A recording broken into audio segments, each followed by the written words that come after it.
Pen हे diabetic लोकांना commonly होत असतं. प्रत्येक डायबेटिक्स पेशंटला शोल्डर पेन होत नाही.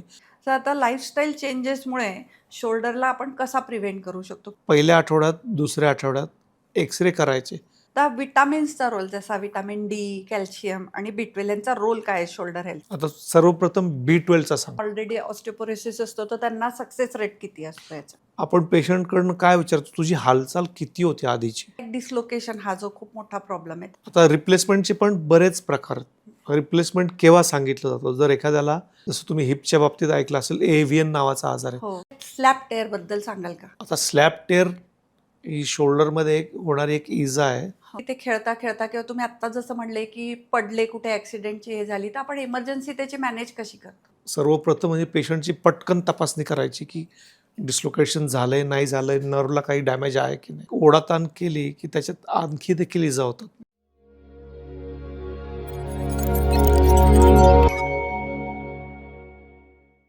नमस्कार, मी डॉक्टर पल्लवी प्रसाद तुमच्या सगळ्यांचं स्वागत करते brain wise with doctor Pallavi प्रसादच्या अजून एका एपिसोडमध्ये.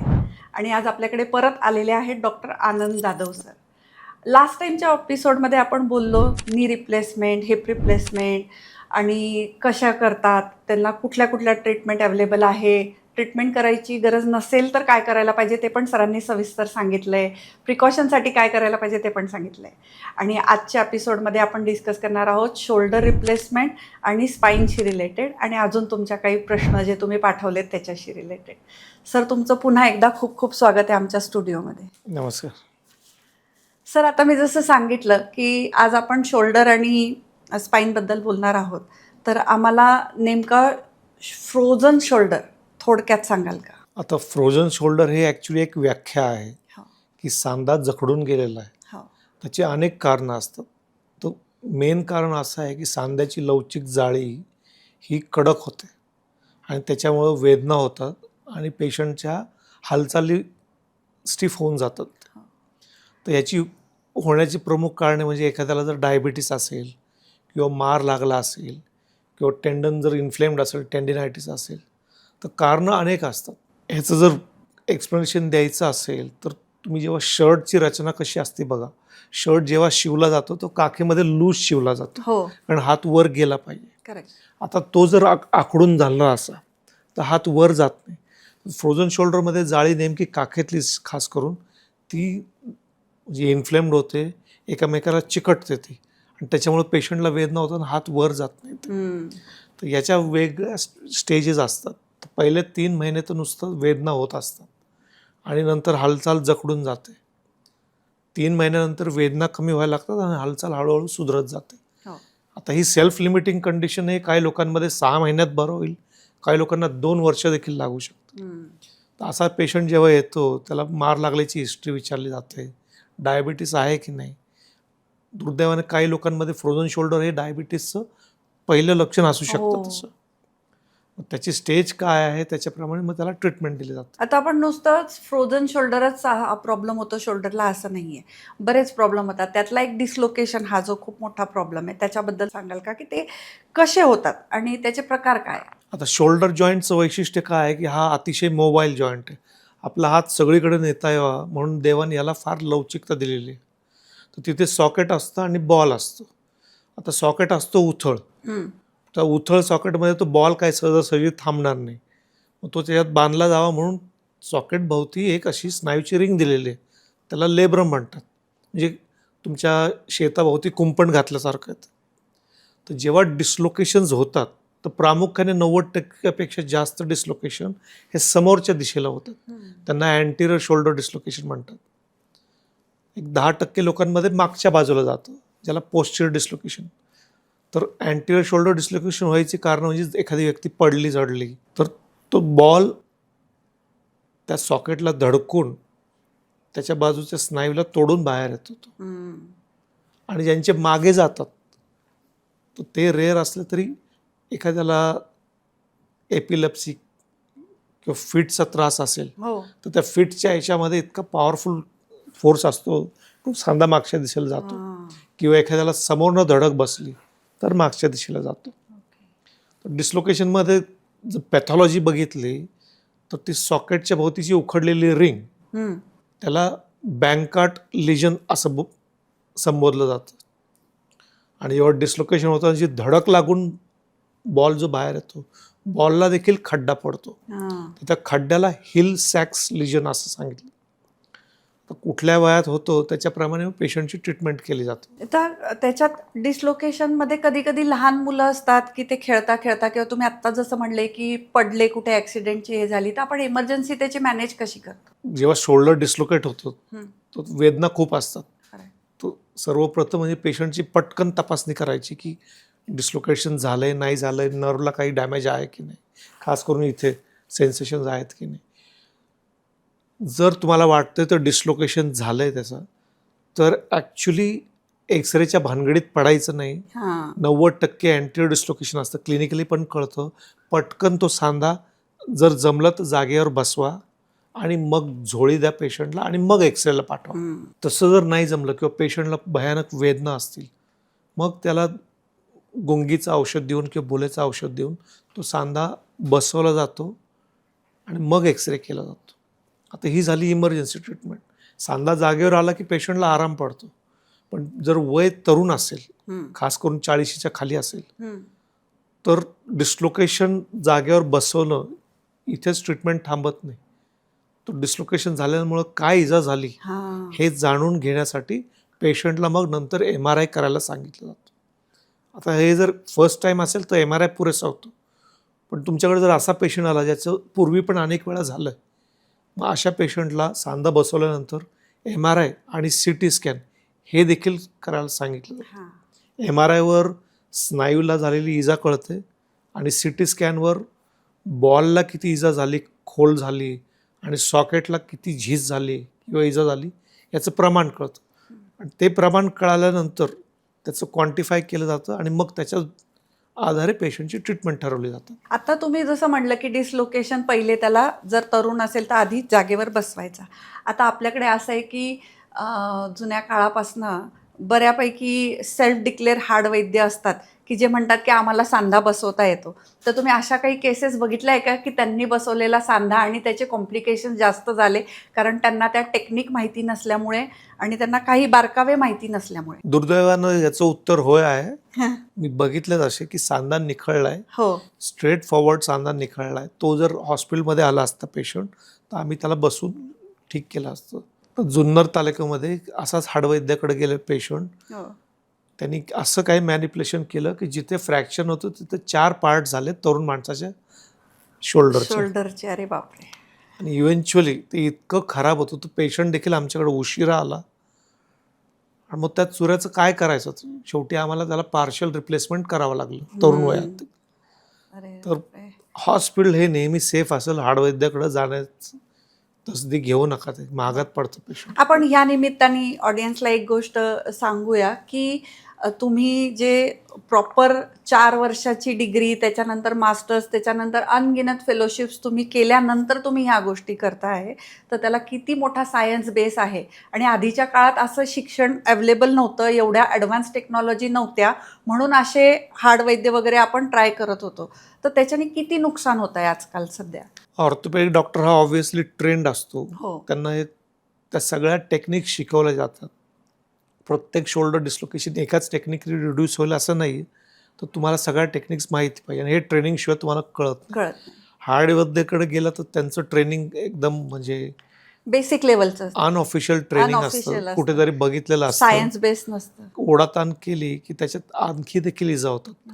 आता हे फ्रॅक्चरचं उदाहरण तुम्हाला सांगितलं, पण दुसरं काय आहे की तुम्ही जर अनकंट्रोल्ड ओढाताण केली तर ब्रेकियल प्लेक्सिस नावाच्या ज्या नर्व्स असतात ज्या हातामध्ये उतरतात, तर कधी कधी त्या ताणल्या गेल्या तर पेशंटला पॅरालिसिसचा अटॅक येऊ शकतो. अरे बापरे.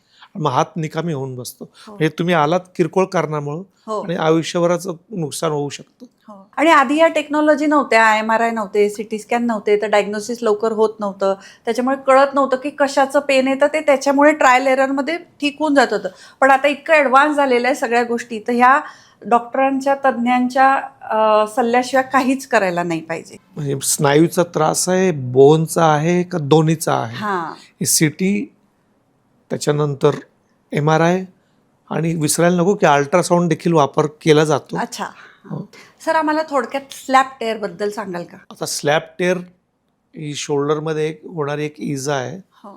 खास करून एखादी व्यक्ती जर पडली किंवा कोणी ओव्हरहेड ॲथलीट असेल, टेनिस प्लेअर, क्रिकेटचा फास्ट बॉलर, फिल्डिंग करताना धड पडलाच एकदम, तर याच्यामध्ये सॉकेटच्या भोवतीची जी जाळी असते मगाशी जे सांगितलं, तर त्याला लेब्रम म्हणतात. तर लेब्रमचा उगम कसा होतो की हा जो बायसेपचा स्नायू आहे त्याचं एक शेपूट खाली जातं, एक जॉईंटच्या आतमध्ये जातं.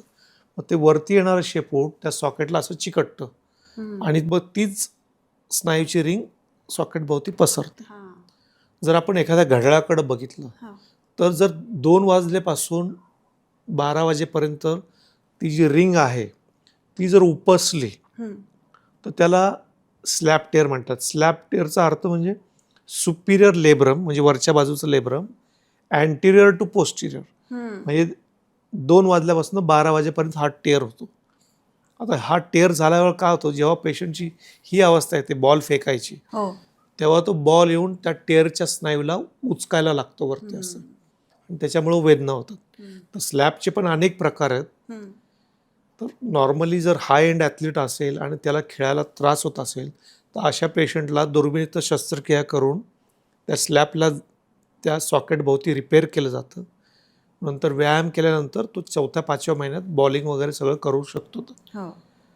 जाई काही किरकोळ स्लॅप टेअर असतील मायनर डिग्रीचे, अशा स्लॅप टेअरला मात्र व्यायामाने देखील ट्रीट केलं जातं.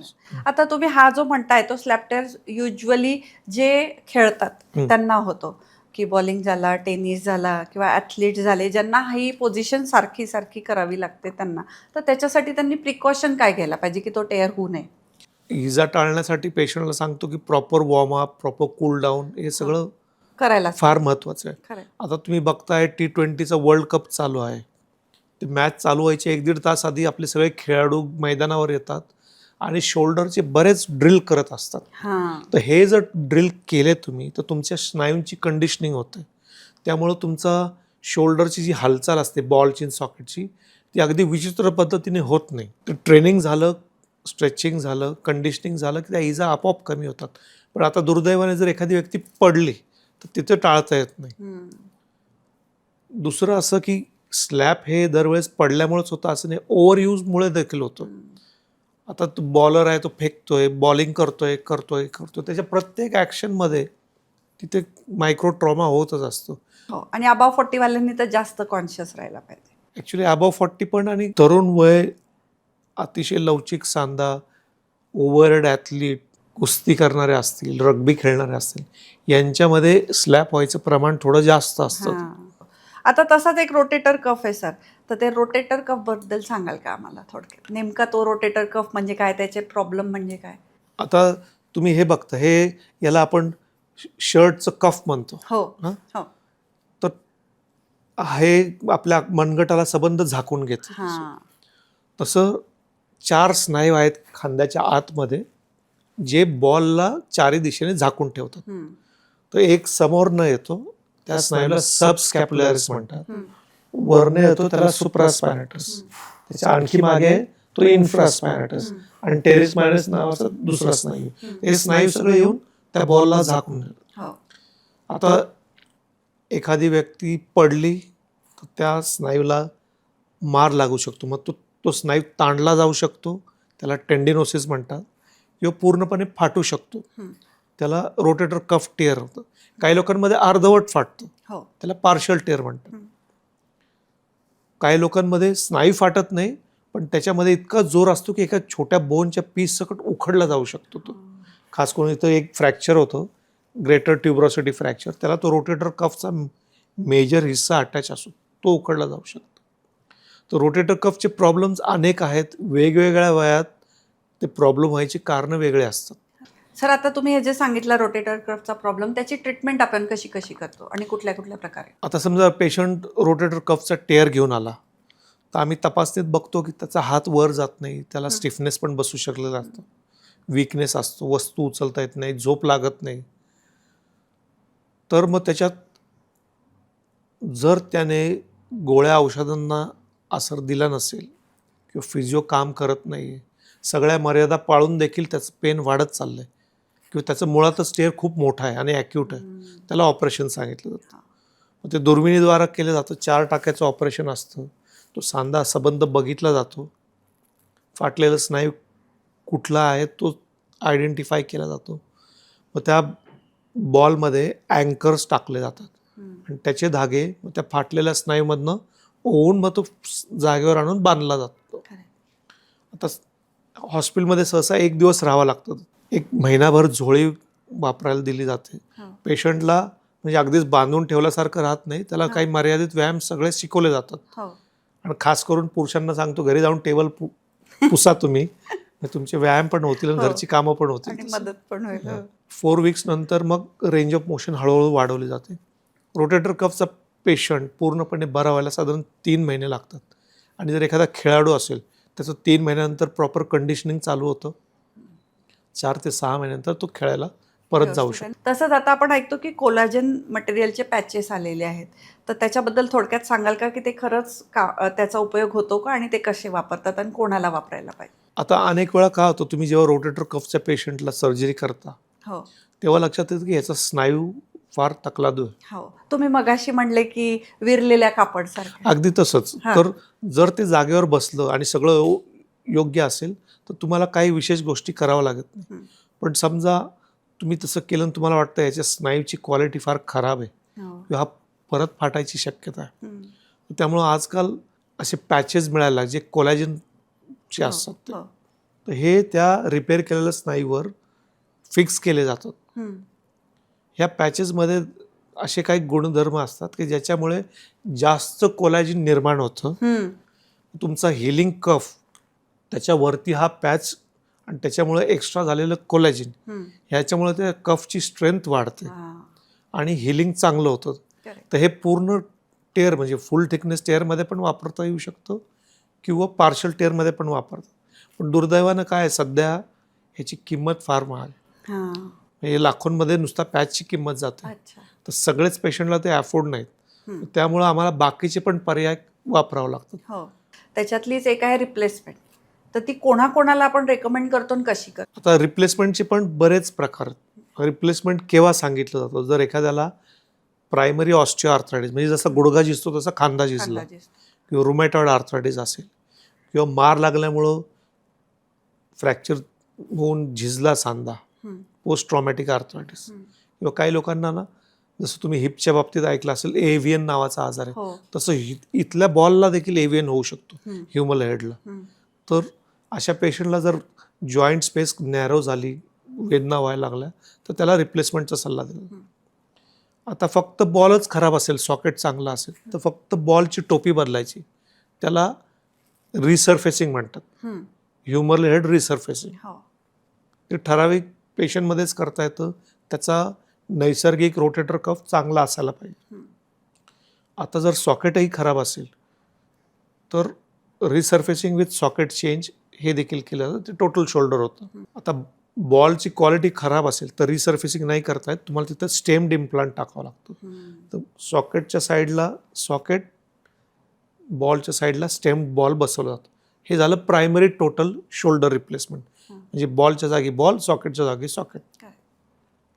आता हे यशस्वी व्हायला जसं सांगितलं आता रोटेटर कफ चांगला असायला. आता काही पेशंट असे असतात ज्यांचे रोटेटर कफच खराब असतात.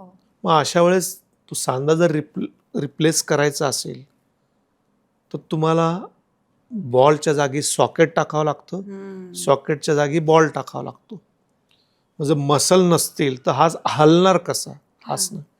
तर हा स्नायू हलतो वरच्या ह्या डेल्टॉइड मसलमुळे. डेल्टॉइड मसल हा नॉर्मली फंक्शनिंग असणं गरजेचं असतं तुम्हाला रिव्हर्स शोल्डर करायचं असेल तर. रिव्हर्स शोल्डर रोटेटर कफ खराब झालेल्या पेशंटमध्ये करता येतं. जर एखाद्या व्यक्तीचं फ्रॅक्चर झालं असेल, चुरा असेल आणि तिथं काहीच शिल्लक नाही जोडायला, मग याच्यामध्ये तुम्ही प्रायमरी रिव्हर्स शोल्डर रिप्लेसमेंट करू शकता. आणि आता रिव्हर्स शोल्डर करायचे टेक्निक्स अशा इतक्या इम्प्रूव्ह झालेल्या आहेत की तुम्ही जो उरला सुरलेला जो रोटेटर कफचा हिस्सा असतो तो देखील व्यवस्थित तसाच शाबूत ठेवून रिव्हर्स शोल्डर करू शकता. दुसऱ्या दिवसापासून पेशंट हालचाल करू शकतो. पण रिव्हर्स शोल्डर ही म्हणजे कसं आहे, शिडीची सर्वात शेवटची स्टेप आहे, त्याच्या पुढे काही राहत नाही. काय रे त्यामुळे पेशंट योग्य पद्धतीने निवडणं गरजेचं खूप असतं. आहे. आता आपण जसं ऐकतो की जे एल्डरली पेशंट्स असतात की ज्यांचं एका सर्टन एज क्रॉस केल्यानंतर आपण त्यांच्या हिप जॉईंटचे ब्रेकिंग किंवा फ्रॅक्चरच्या गोष्टी खूप ऐकतो. तशाच आपण शोल्डरच्या पण ऐकतो की त्यांच्या बऱ्याचदा आपोआप पण त्यांचा शोल्डर फ्रॅक्चर होतो किंवा जरा धक्का लागला तरी, त्यांनी कुठे जरा पडले तरी त्यांचा शोल्डर फ्रॅक्चर होतो. तर त्यांच्याबद्दल थोडक्यात सांगाल का? आता हे वयस्कर पेशंट जे असतात ना, हो यांच्यामध्ये मूळ प्रॉब्लेम असतो ऑस्टिओपोरोसिस. हो हाडं कमजोर झालेले हो. असतात. चुकून पडले झडले हो तर अनेक प्रकारचे फ्रॅक्चर्स होऊ हो शकतात हो तिथे. हो तर आम्ही काय बघतो, एक्सरेवर बघतोय की पहिलं जॉईंट डिस्लोकेटेड आहे की नाही. हम्म, फ्रॅक्चर असेल तर त्याचं स्वरूप काय. जर कधी कधी काय होतं, रोटेटर कफ नुसता उपसतो. हम्म, तो उपसलेला स्नायू जर जागेवर असेल म्हणजे तो, आणि छोटं फ्रॅक्चर डिस्प्लेस नसेल, फ्रॅक्चर ऑफ ग्रेटर ट्युब्रोसिटी किंवा GT फ्रॅक्चर असं कॉमनली म्हटलं जातं, तर त्याची ट्रीटमेंट कशी असते की ते जर उखडलं नसेल तर त्याच्यावर फक्त लक्ष ठेवायचं. पहिल्या आठवड्यात, दुसऱ्या आठवड्यात एक्सरे करायचे. जर पहिल्या आणि दुसऱ्या आठवड्याच्या एक्सरेमध्ये तो उखडलं नसेल तर तो फ्रॅक्चर आपोआप जुळेल. ते हो. 6 आठवड्याला परत एक एक्सरे करायचा आणि मग व्यायाम करायचे. हम्म. अशा पेशंटला हात वर करायला मनाई केली जाते, पण मर्यादित खालच्या लेवलला हलवू शकतो. तर पेशंटला समजून सांगताना सांगतो मी की बर्नीचं झाकण जर जागेवर असेल, मग ते बंद असू दे किंवा खुलं असू दे, हो ऑपरेशन लागणार नाही. हां पण ते झाकण जर उचकायला लागलं हां तर तुमचा स्नायू काम करत नाही हम्म. आणि तुम्ही जास्त हालचाल केली तो जास्त उपसतो. उपचार. तर दुर्दैवाला ते एक्सरेवर दिसायला छोटा असतं, हां. पण तो स्नायू खूप पॉवरफुल असतो, त्याला इकडे मागे खेचू शकतो. हम्म. आणि ते जर नजरेतनं सुटलं, पेशंट कायमचा आदू होऊ शकतो, हात वर जात नाही. हो त्यामुळे सिरियल फॉलोअप करून जर डिस्प्लेस असेल 2 छोटे स्क्रू टाकून त्याला फिक्स केलं जातं.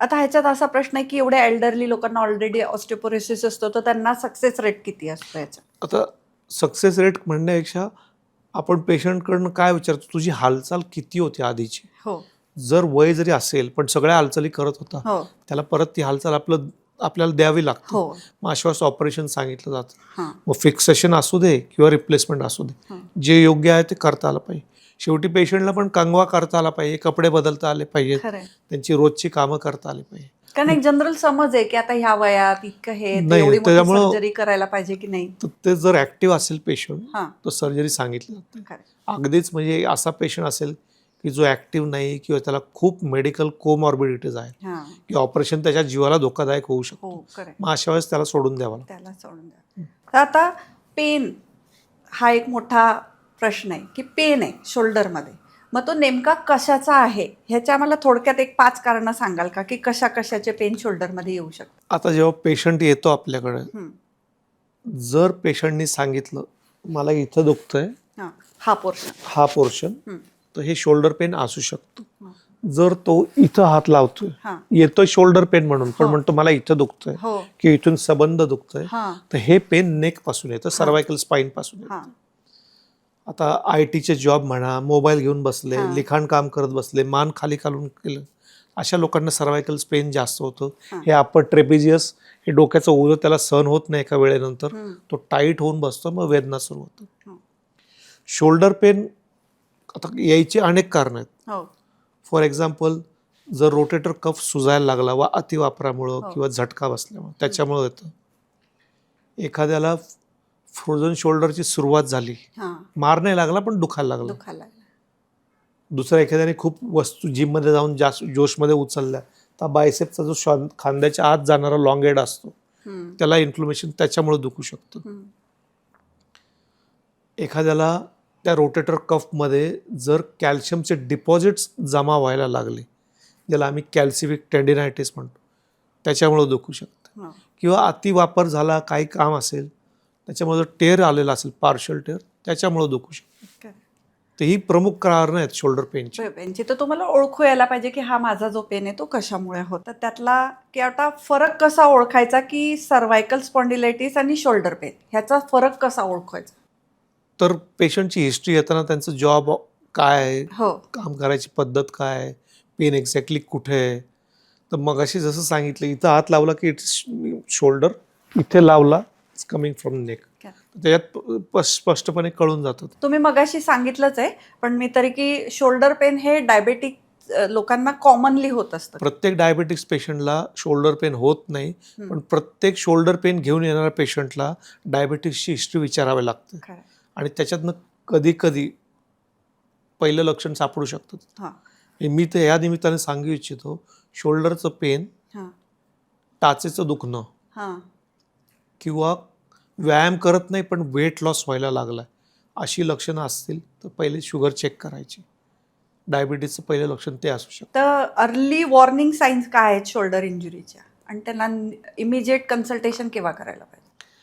आता पेन जे पेशंटला वाटतं अरे मुरगळला असेल बरं होईल, पेन जे सेटल होत नाही किंवा ज्याची तीव्रता वेदनांची वाढत चालली किंवा मार जोराचा होता, तर अशा वेळेस अंगावर काढायचं नाही, डॉक्टरांचा सल्ला घेणं गरजेचं आहे. अशा 5 कुठले हे आहेत की ज्याला फिजिओथेरपीने नीट होऊ शकतात, आणि त्यांना काही असे आजार की ज्यांना फिजिओथेरपीने नीट होणार नाही, सर्जरीच लागेल?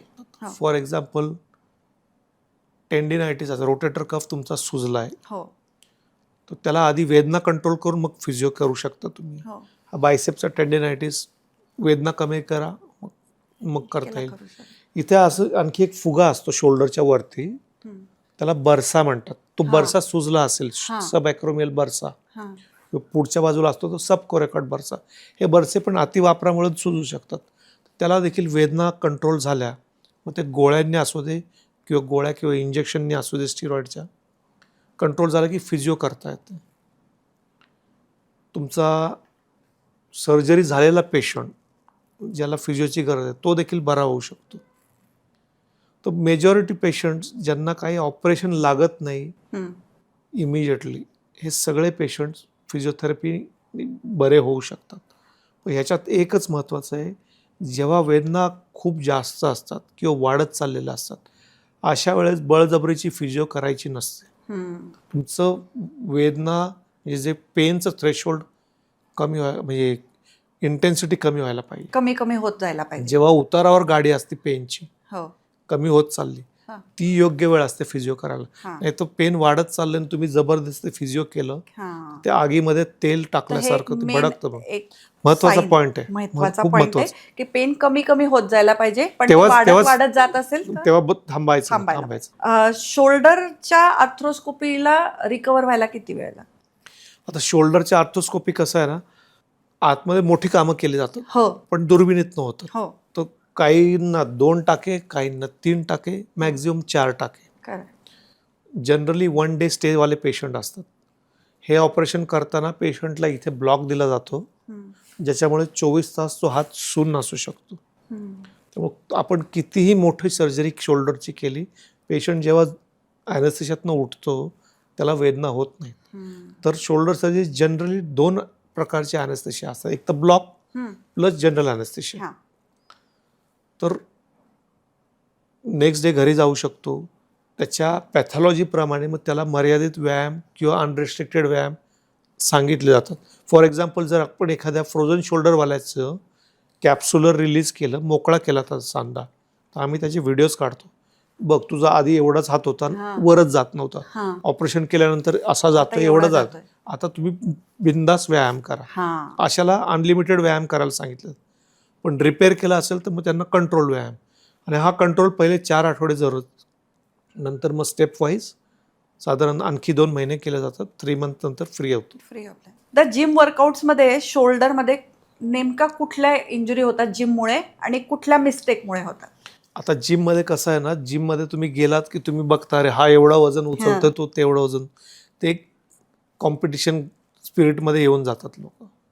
तर कधी कधी इंजरीज होतात जेव्हा बेंच प्रेस करतात आणि तुमचा ट्रेनर मागे उभा राहिलेला नसेल सपोर्ट करायला, आणि ते वजन जेव्हा छातीवर भस्कन जातं, हो मॅक्झिमम इंजरीज आम्ही तिथे बघतो.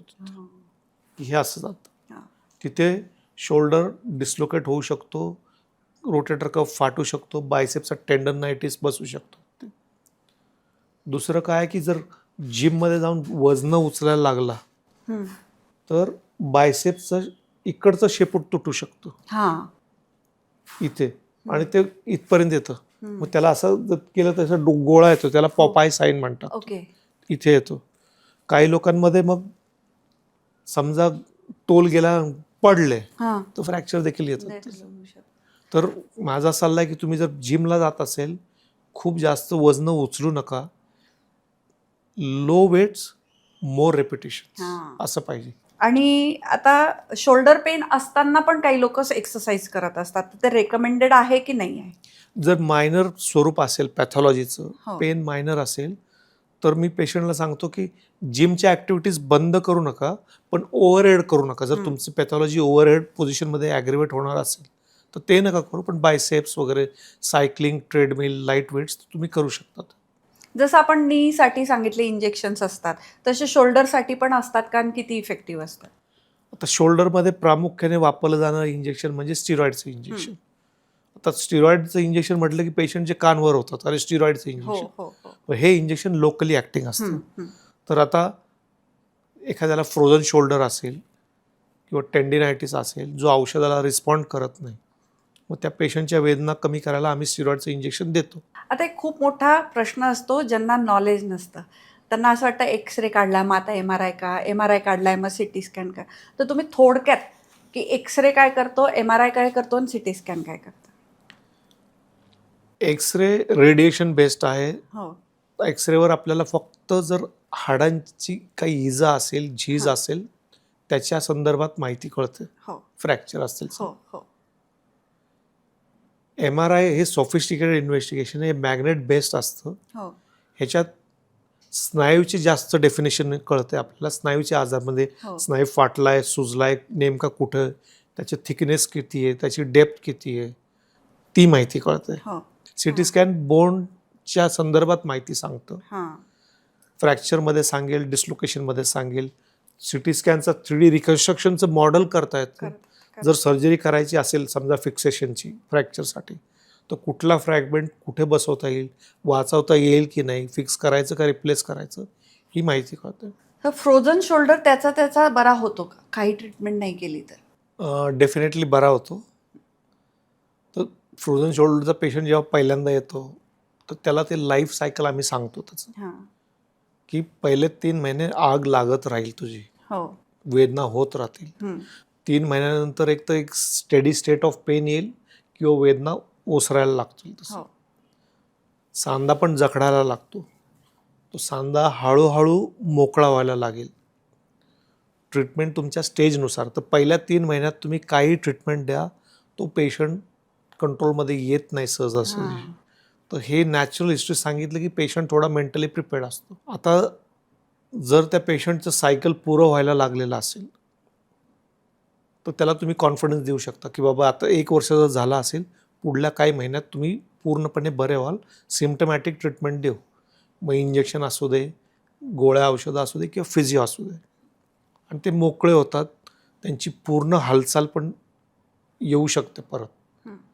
तर ही नॅचरल हिस्ट्री फर्स्ट व्हिजिटमध्ये सांगणं गरजेचं आहे. हां. तर येस, फ्रोझन शोल्डर हा काही ट्रीटमेंट न करता देखील बरा होतो. आता एक गैरसमज असतो की बोनशी रिलेटेड सर्जरी म्हणजे पेन खूप असेल, तर तसं आपण शोल्डरशी रिलेटेड ज्या सर्जरी आहे त्याच्यात पेन कितपत असतो आणि ॲडव्हान्स ट्रीटमेंटमुळे तो पेन कसा कमी असतो?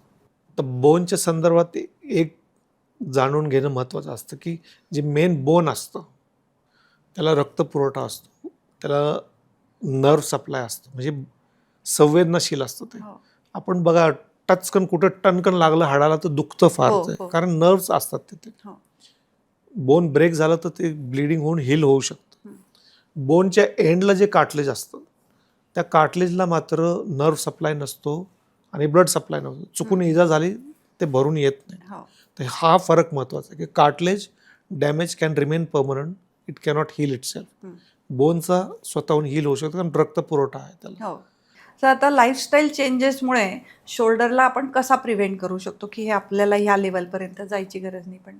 आता शोल्डर हा इंजरी प्रोन जॉईंट आहे, कारण आपला हात आपल्याला सगळीकडे न्यायचा असतो हो. आणि ती मेजॉरिटी हालचाल शोल्डरमध्ये होते. हां. यंग माणसांना असा सल्ला राहील की तुम्ही फिजिकल कंडिशनिंग करायला पाहिजे. वॉर्मअप, कूलडाऊन हे महत्त्वाचं असू दे. म्हणजे क्रिकेटर असेल, बॅग ठेवली डायरेक्ट बॉलिंग करायला गेला, त्याला इंजरी होणार.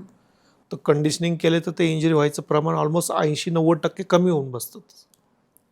त्याच्यानंतर स्ट्रेंथ ट्रेनिंग करायला पाहिजे.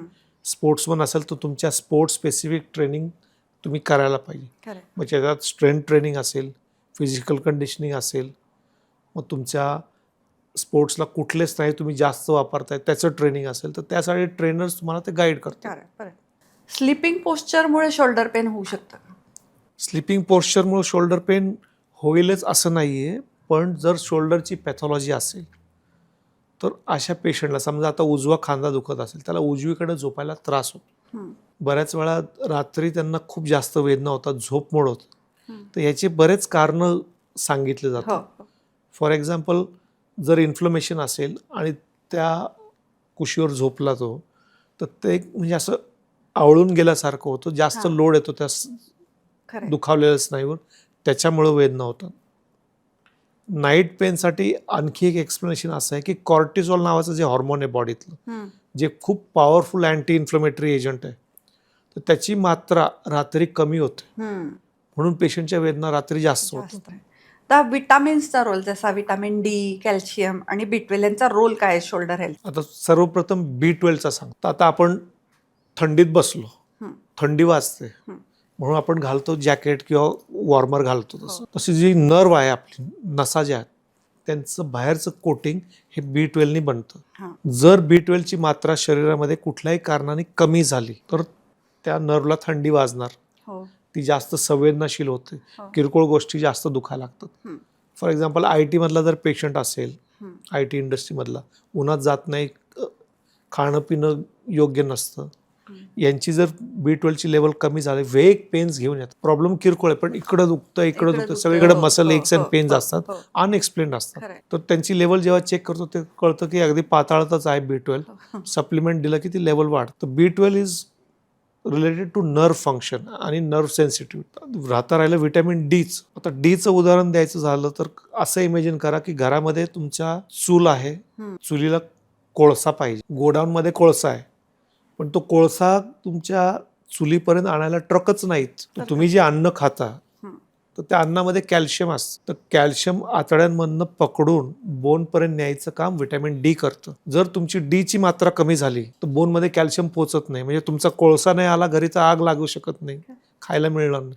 जर डीची मात्रा कमी झाली तर कॅल्शियम बोनपर्यंत जात नाही, बोन्स दुखायला लागतात. मग अशा वेळेस काय की सप्लिमेंट्स घ्यायला पाहिजेत. विटॅमिन डी आपल्या स्किनमध्ये असतं, ते ॲक्टिवेट करायला उन्हात जायला पाहिजे. कोवळ्या उन्हात कमीत कमी 20 ते 30 मिनिटं जायला पाहिजे, सकाळचं किंवा संध्याकाळचं. आणि जर तुमची डेफिशियन्सी असेल तर मग सप्लिमेंट्स घ्यायला पाहिजे. मग सप्लिमेंट्स काही लोक गोळ्याद्वारे घेतात, जे दर आठवड्याला एकदा घ्यायची असते, किंवा इंजेक्शन. तर मी जनरली इंजेक्शन लिहित नाही, मी गोळ्या लिहितो. आता गमतीने सांगतो की तुमची लेवल किती कमी आली त्याच्याप्रमाणे मग तुम्ही 12 शुक्रवार करणार, 8 करणार का 16 शुक्रवार करणार. तर ही गोळी घेताना महत्त्वाचं काय आहे की उठल्या उठल्या अनुषापोटी घ्यायला पाहिजे. विटॅमिन डीची गोळी घेतल्यानंतर अर्धा तासानंतर चहा पाणी झाला पाहिजे, हे फार महत्त्वाचं आहे. बरेच पेशंट सप्लिमेंट्स घेत असतात आणि त्यांची लेवल वाढत नाही. अशा पेशंटला मी विचारतो, तुम्ही मला वेळ सांगा, तुम्ही केव्हा घेता? ते सांगतात दुपारी जेवल्यावर घेतो. म्हणतो तिथेच चुकतंय तुमचं. कारण तुम्ही जर अन्नासोबत गोळी घेतली, अन्नाची गोळीची रिॲक्शन होते, तुमच्या बॉडीला काही मिळत नाही. Always on empty stomach both vitamin D supplement आणि B12. आता B12ला सुदैवानं काय आहे ना, अशा गोळ्या आल्यात ज्या चघळायच्या नसतात, जिभेखाली ठेवा आणि रोज चघळायच्या. ती लेवल किती त्यांची त्याच्याप्रमाणे 1 महिना घ्या किंवा 2 महिने. आणि जे लोक सतत घेत राहतात, कधी कधी लॅब टेस्ट करून येत, जर लॅब टेस्टवर असं दिसलं की 1000 आणि 2000 आहे तर ॲज्युम करा की तो पेशंट सप्लिमेंटवर आहे, त्याला बंद करायला सांग. जास्त आले की बंद नाही, मग साईड इफेक्ट असतात ते. हो. तर खूपच छान, तुम्ही खूप साध्या शब्दात आम्हाला नेहमी सांगता आणि आजही तुम्ही आम्हाला शोल्डरशी रिलेटेड प्रॉब्लेम अगदी सोप्या शब्दात सांगितले. काय करायला पाहिजे, कुठल्या ट्रीटमेंट अवेलेबल आहे, कशा करतात आणि कसा ओळखायचा की पेन कुठला कशाचा आहे आणि केव्हा डॉक्टरला भेटायला पाहिजे आणि कुठल्या ट्रीटमेंट अपेक्षा करायला पाहिजे. तर ह्या अगदी इतक्या इन्फॉर्मेटिव्ह सेशनसाठी तुमचे खूप खूप धन्यवाद. धन्यवाद.